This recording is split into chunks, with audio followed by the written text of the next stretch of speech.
Well, hey folks, it's your old pal King Waspinator. Welcome back to Total Party Skills. Be sure to hit like and subscribe. I'm going to talk a bit about my read on the philosophical underpinnings of the world of darkness. I'm going to make several videos out of it.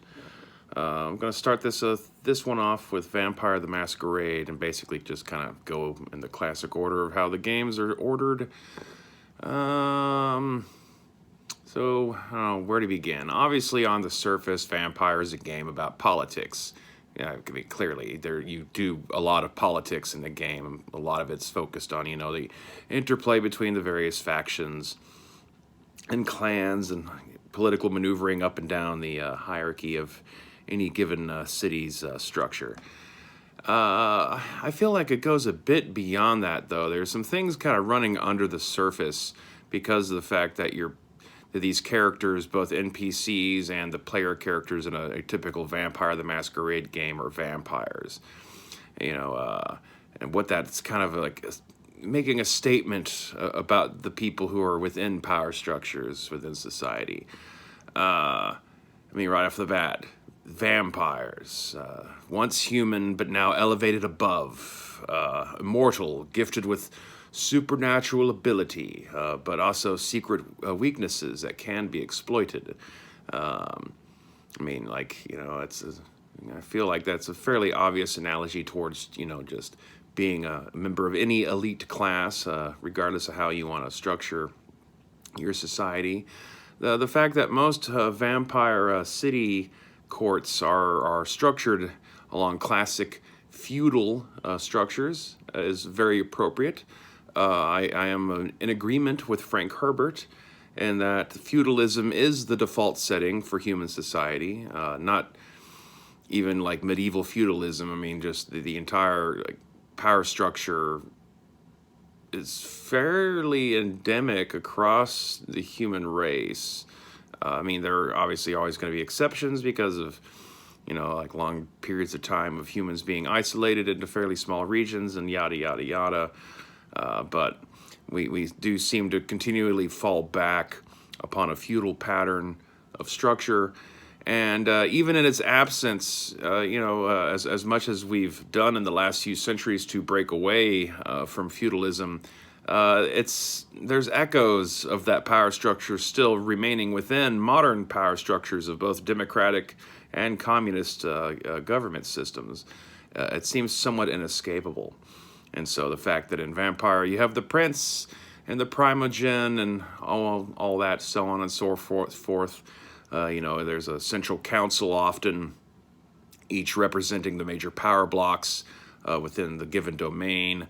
But always the crown has to fall on one person's shoulders at some point or another for both the responsibility and the duty to wield the final decision-making processes.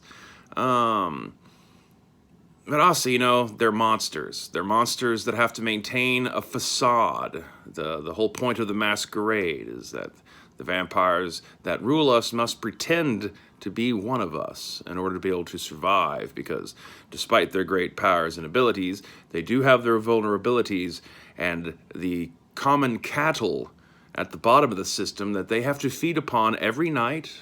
Their entire existence is buoyed by destroying the lives of average people that they just see as, mere animals and livestock to be used up and, just keep trudging along, aside from occasionally one or two of us might seem handy to them, so we get elevated to kind of like a mid-tier state of privilege, often to serve as guardians or entertainers, or as useful go-betweens. So you can think for yourself how that might actually reflect into the sorts of people who get privileged positions, but themselves are still not actually really members of the elite. People who guard the elite and serve as go-betweens and entertainers. The various, the greater super factions that extend just beyond each individual city, the Camarilla, the Sabbat, the Anarchs, those basically like are good stand-ins just for the concept of political party philosophies, which can transcend and sweep across multiple different, varying, otherwise independent nations.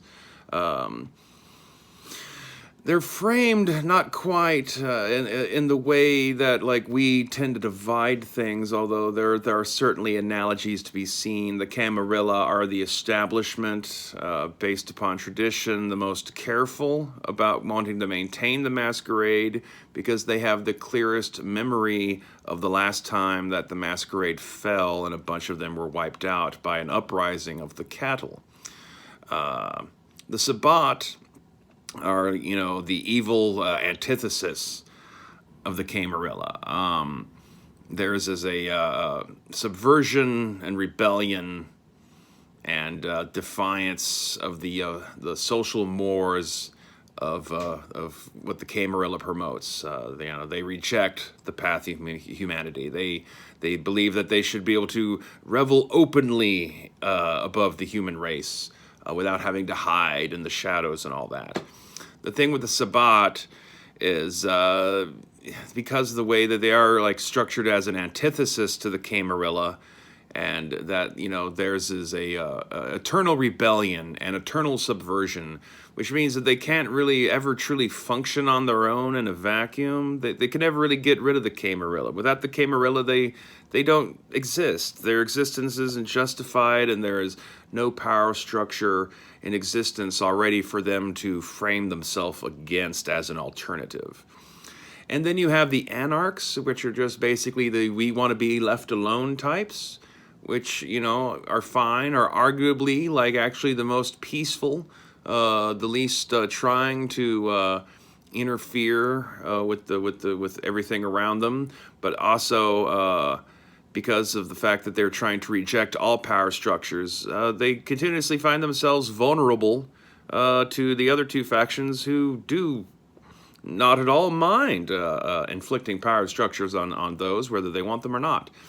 And so, the anarchs are in a kind of a continuous cycle of renewal and destruction of sorts. But entangled through all of that is obviously, I feel like there's a lot of allegories to be taken and compared and contrasted to the real world. The world of darkness in general, as far as role-playing game settings go, is in some ways its own weird, fucked up way, possibly one of the more accurate depictions of real life. You strip out all the supernatural stuff out of it, remove the vampires and the werewolves and the kind of ancient alien-y, supernatural, biblical overtones to history.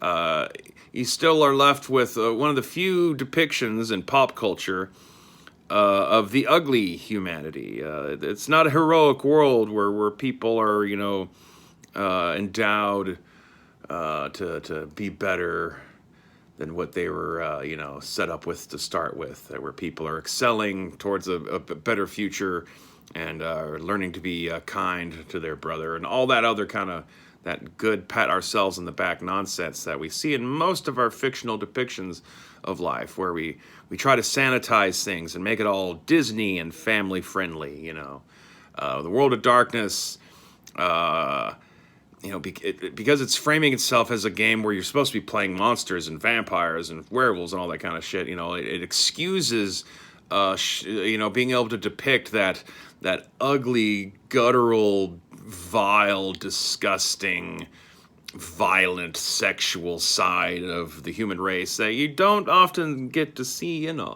whole lot of, like I said, pop culture fictional depictions of life, especially not role-playing games. So throughout it, it's various different lines, like what I'm discussing in Vampire. There are kind of like some philosophical lessons, I feel, that can be pulled out of them and kind of to use to kind of like, just allegorical framework to depict things about life that don't normally get to be depicted in games like D&D, which are basically just colorful, silly war games for children. White Wolf is trying to, like impart something more mature upon its audience. How well it does that in the end is dependent upon the people running the games to actually manifest the damn things and all that good stuff. But I feel as a series, I don't know. There's a crowd that just dislikes it reflexively, and I don't know. I guess they can go fuck themselves. Fucking hung up on playing elves the rest of your fucking life as an adult. Anyway, I guess the next video will be about Werewolf and the rather sad, terrible, anger-filled world view that Werewolf depicts. And until then, stay waspinated.